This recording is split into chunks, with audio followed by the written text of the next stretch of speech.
Hello, Lemons Aid learners. Today we will be discussing 5 paragraph essay outlining.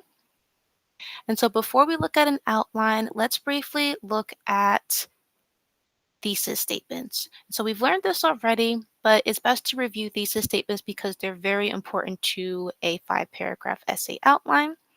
And so it's made out of 2 parts: the claim, which is your defendable statement or opinion, and then the organizing principle, which is your listed examples or reasons. And so an example thesis statement would be people like daisies, the claim, because of their color, smell, and size.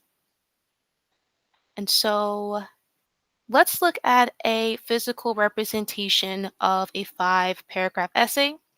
So, God gave us fingers to allow our hands to do wonderful things like write essays and notes or give our best friends high fives.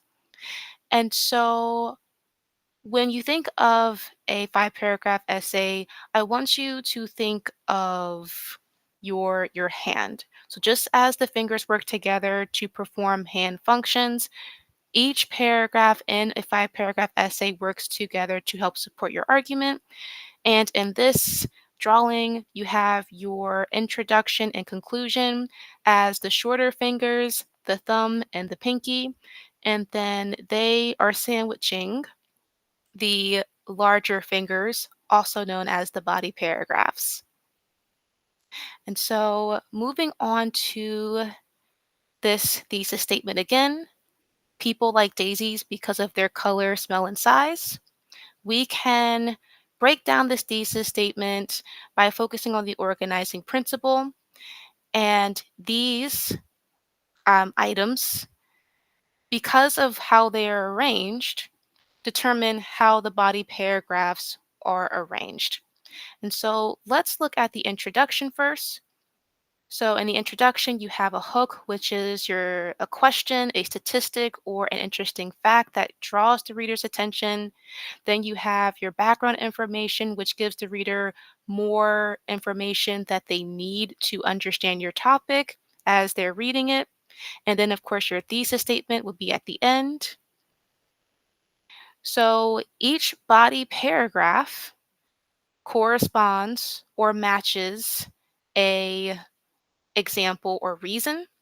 And so, for example, the first body paragraph addresses color, the second addresses smell, and the third addresses the size of daisies. And so, although each body paragraph addresses a unique point, they all include a topic sentence, textual evidence from your source, and your comments, which can add to what a source is saying or further clarify what someone else is saying. And they also include a concluding statement, which should summarize the paragraph as well as serve as a nice transition into the next body paragraph. And then lastly, you have your conclusion, which should include a reworded thesis statement, a summary of your main points and information that you clearly state in your body paragraphs, and then a call to action that ends the conclusion and the paper overall. It should leave your readers thinking about how they can apply your topic to their life and to their walk with Christ.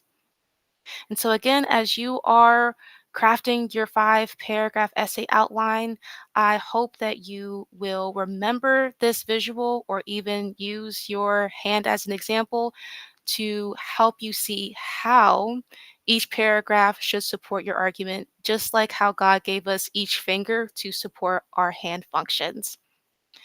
So I encourage you to practice and reach out to me if you need any assistance. Thank you.